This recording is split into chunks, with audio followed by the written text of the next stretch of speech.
राधे राधे बच्चों, स्वागत है आपका मेरे YouTube चैनल शिक्षा की शक्ति में। तो स्टूडेंट, हम अपने CBLU यूनिवर्सिटी के अकॉर्डिंग जो हमारा लैंग्वेज एक्रोस करिकुलम है उसका सिलेबस कर रहे हैं। हमारा फर्स्ट यूनिट पूरी हो चुकी है और हम सेकेंड यूनिट के सेकेंड पार्ट के लास्ट टॉपिक, जिसमें बाद में थर्ड पार्ट रह जाएगा, तो सेकंड पार्ट का हम attentive close reading understanding the process of critical reading, इसको करेंगे आज। तो बच्चों, अगर आपको मेरा चैनल ढूंढना हो तो रेनू एजुकेशन क्लासेस, इसके नाम से चैनल मिलेगा। तो अगर आपको मेरा मटेरियल समझ में आ रहा है तो कृपया लाइक कर दिया करिए। अगर अच्छा लग रहा है तो CBLU के जो और स्टूडेंट है उनको आप भेज भी सकते हैं। तो देखिए, अटेंटिव क्लोज रीडिंग क्या होता है। इसका अर्थ है किसी टेक्स्ट को या किसी पाठ को ध्यान पूर्वक धीरे धीरे गहराई से पढ़ना, ताकि उसका हर शब्द, वाक्य भाव और अर्थ को अच्छी तरह समझा जा सके। जब हम कोई भी पाठ हम पहली बार पढ़ते हैं और हमें पता है कि हमारे लिए बहुत इम्पोर्टेंट है, तो हम उसके हर शब्द को ध्यान से पढ़ते हैं और बड़े आराम से पढ़ते हैं, ध्यान से पढ़ते हैं, गहराई से पढ़ते हैं। जैसे कोई डेफिनेशन हो गई तो डेफिनेशन को हम अटेंटिव क्लोज रीडिंग से पढ़ते हैं। उसके हर शब्द को ध्यान से पढ़ेंगे, उसको याद करने की कोशिश करेंगे, उसके जो शब्द में छिपा हुआ जो भाव है उसको समझने की कोशिश करेंगे, उसके अर्थ को अच्छी तरह समझेंगे। तो अटेंटिव क्लोज रीडिंग को हम निम्नलिखित बातों का ध्यान रखना चाहिए। जब हम अटेंटिव क्लोज रीडिंग करते हैं तो हमें निम्नलिखित बातें ध्यान रखनी चाहिए। वो क्या क्या है कि हमें शब्दों के चयन पे ध्यान देना चाहिए कि ये जो टेक्स्ट में जो शब्द है वो ये शब्द क्यों चुना गया है। उसमें हमें वाक्य संरचना पर ध्यान देना चाहिए और लेखक के भाव और उद्देश्य कि लेखक क्या कहना चाह रहा है उसको पहचानने पर हमें ध्यान देना चाहिए। अब हम समझते हैं क्रिटिकल रीडिंग क्या होता है। क्रिटिकल रीडिंग यानी कि आलोचनात्मक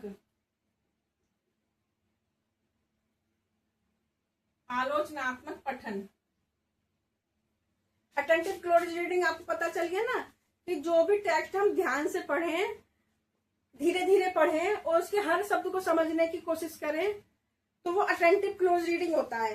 और जो क्रिटिकल रीडिंग है, इसका मतलब केवल पढ़ना नहीं होता, बल्कि इसमें सोचना, प्रश्न करना कि ये बात कैसे कही गई है, क्यों कही गई है, उसका विश्लेषण करना, उसका मूल्यांकन करना, इसमें ये सब शामिल होता है। जो हमारी क्रिटिकल रीडिंग है, इसके अंदर जब हम कोई भी टेक्स्ट अगर हम पढ़ें और फिर हम इसमें ये जानने की कोशिश करें कि ये क्यों लिखा गया है, किसने लिखा है, इसका लिखने का मकसद क्या है, ये लिखा गया है सही लिखा है या फिर सही नहीं लिखा गया है, तो वो हमारा क्रिटिकल रीडिंग होता है। यानी इसमें हम यह समझते हैं कि लेखक क्या कह रहा है, इसमें क्या, क्यों और क्या ये विश्वास करने योग्य है, इन पर ध्यान दिया जाता है क्रिटिकल रीडिंग में। इसका प्रोसेस क्या होता है, अटेंटिव क्लोज रीडिंग का प्रोसेस क्या होता है। तो पहले इसमें स्किमिंग होता है, यानी पहले इसमें पढ़ना होता है।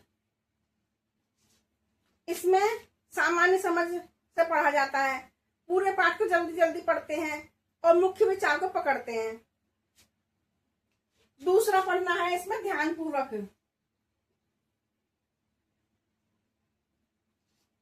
पहला पढ़ना तो हो गया सामान्य समझ के लिए,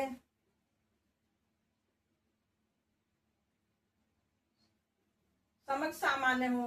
दूसरा ध्यान पूर्वक पढ़ना, इसमें हर लाइन को ध्यान से पढ़ते हैं, कठिन शब्दों का अर्थ समझते हैं और महत्वपूर्ण जो पॉइंट होते हैं ना उनके नीचे अंडरलाइन कर देते हैं। तीसरा पढ़ना है गहराई से पढ़ते हैं, डीप रीडिंग, छिपे हुए अर्थ को खोजते हैं और लेखक के दृष्टिकोण को समझते हैं। अब हम चलते हैं क्रिटिकल रीडिंग के प्रोसेस पर। इसमें प्रश्न पूछते हैं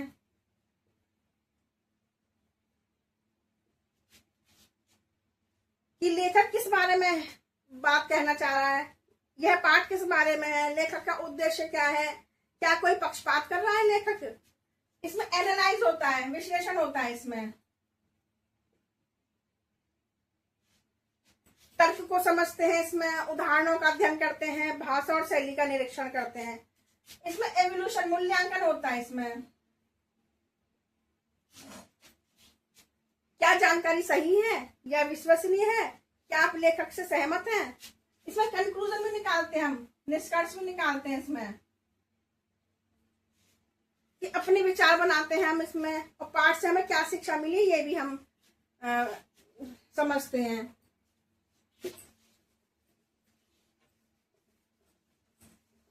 अब हम चलते हैं अपने डिफरेंस पर, इनमें क्या डिफरेंस है। तो इसमें बेसिस बताया गया है, अटेंटिव क्लोज रीडिंग का बताया है और क्रिटिकल रीडिंग का बताया है।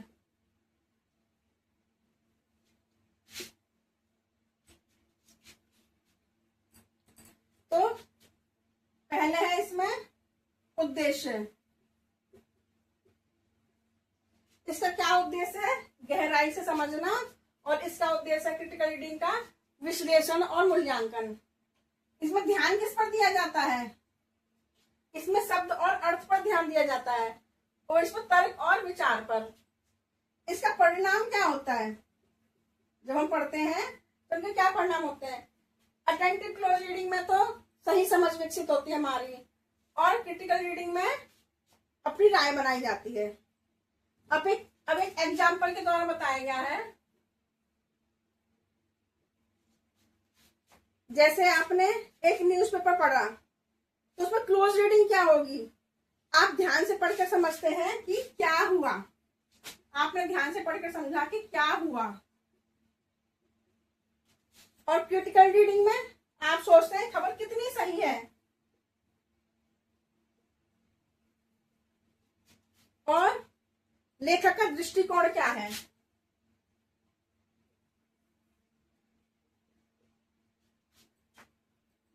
अब विद्यार्थियों के लिए क्या महत्व है इसका, इसको देखते हैं हम।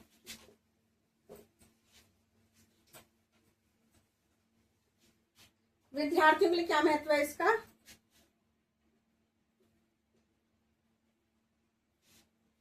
इसमें विद्यार्थियों में समझने की क्षमता बढ़ती है, सोचने और तर्क करने की शक्ति विकसित होती है, और परीक्षा में बेहतर उत्तर लिखने में उनको मदद मिलती है। अब हम पढ़ेंगे ways of reading, pre reading and post reading. पहले हम पढ़ेंगे वेज, रीडिंग के क्या क्या वेज हैं। पहले तो आप लिखेंगे रीडिंग के बारे में कि रीडिंग क्या होता है।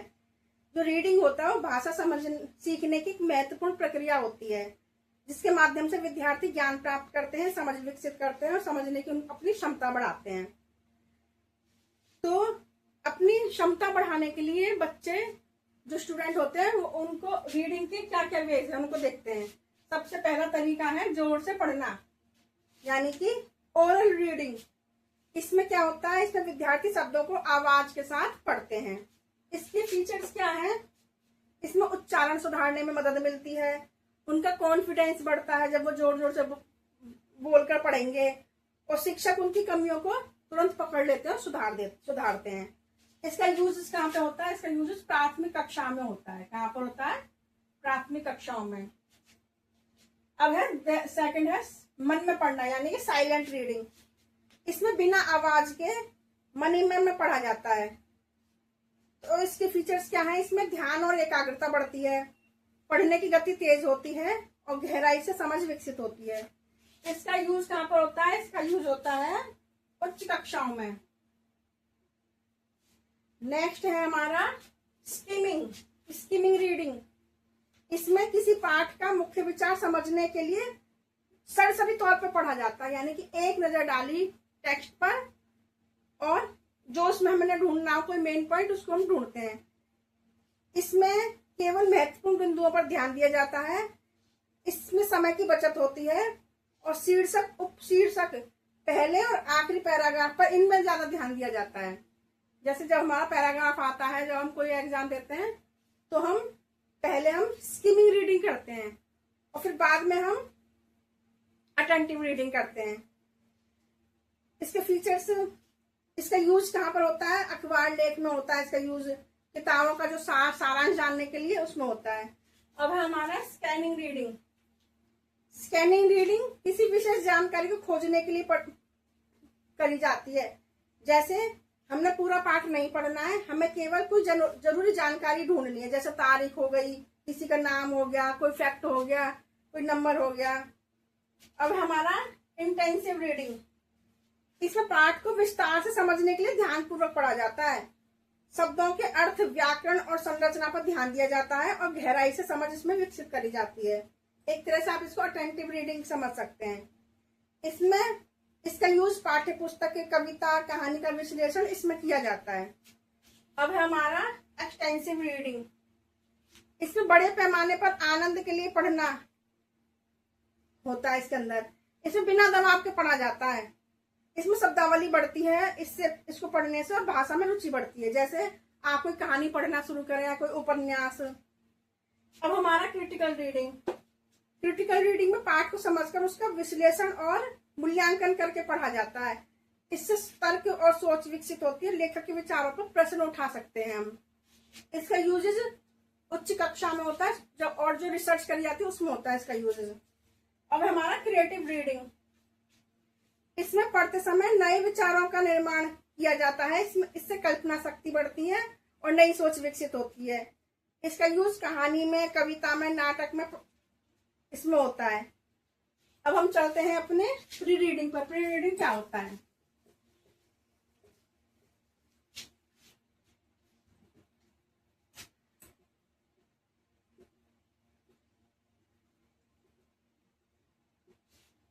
तो जो प्री रीडिंग है ये पढ़ने से पहले का चरण होता है। इसमें विद्यार्थियों को पाठ पढ़ने से पहले तैयार किया जाता है। इसका उद्देश्य क्या होता है? इसमें विद्यार्थियों में रुचि पैदा होती है, जिज्ञासा उत्पन्न होती है, पूर्व ज्ञान को सक्रिय किया जाता है और विषय के प्रति मानसिक तैयारी ये होती है इसमें। इसकी एक्टिविटी शीर्षक और चित्र पर चर्चा करना और शिक्षक द्वारा चित्र या शीर्षक दिखाकर पूछे कि आपको ये क्या लगता है, किस पाठ किस बारे में है। उनका पूर्व ज्ञान सक्रिय किया जाता है इसमें और विषय से संबंधित प्रश्न पूछे जाते हैं। जैसे आपको क्लास में कोई पाठ पढ़ाना है, जैसे आपको एक विक्रमादित्य के बारे में पढ़ाना है, तो आप उससे रिलेटेड पूछ सकते हैं, क्या आपने इस टाइम पीरियड के कितने राजाओं के बारे में सुना हुआ है। फिर हमारा है इसमें वोकैबुलरी इंट्रोडक्शन होता है। जैसे कठिन शब्दों का अर्थ पहले से समझा दिया जाता है। इसमें विद्यार्थी अनुमान लगाते हैं कि पाठ में क्या क्या हो सकता है। इसमें प्री रीडिंग में KWL ये चलता है। के यानी what I know, W means what I want to no,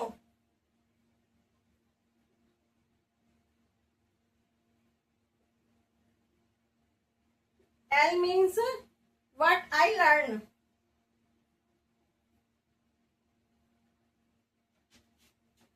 अब हमारा है पोस्ट रीडिंग।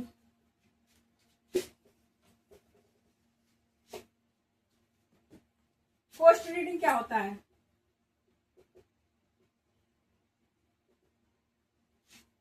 तो पोस्ट रीडिंग में ये जो पोस्ट रीडिंग है ये पढ़ने के बाद आता है ये चरण, जिसमें समझ को परखा जाता है और मजबूत किया जाता है। इसका उद्देश्य समझ की जांच करना, सीखी हुई जानकारी को लागू करना और सीखने और अभिव्यक्ति की क्षमता को विकसित करना होता है। इसमें हम क्या क्या एक्टिविटी करवा सकते हैं? इसमें प्रश्न पूछ सकते हैं हम बच्चों से। इसमें हम बच्चों से वर्णनात्मक प्रश्न पूछ सकते हैं, सारांश लिखवा सकते हैं बच्चों से कह सकते हैं हमने जो आपको पढ़ाया है उसका सारांश लिखिए, समरी लिखिए उसकी। हम बच्चों से चर्चा भी करवा सकते हैं कि आपने जो आज पढ़ा उस पर आप डिस्कशन करिए। आप रोल प्ले भी करवा सकते हैं। तो इस तरह से हमारा सेकेंड यूनिट का सेकेंड पार्ट समाप्त होता है। अब हम अपनी नेक्स्ट क्लास में इसका third part writing to learn and understand करेंगे। तब तक के लिए आप सबको हमारा राधे राधे।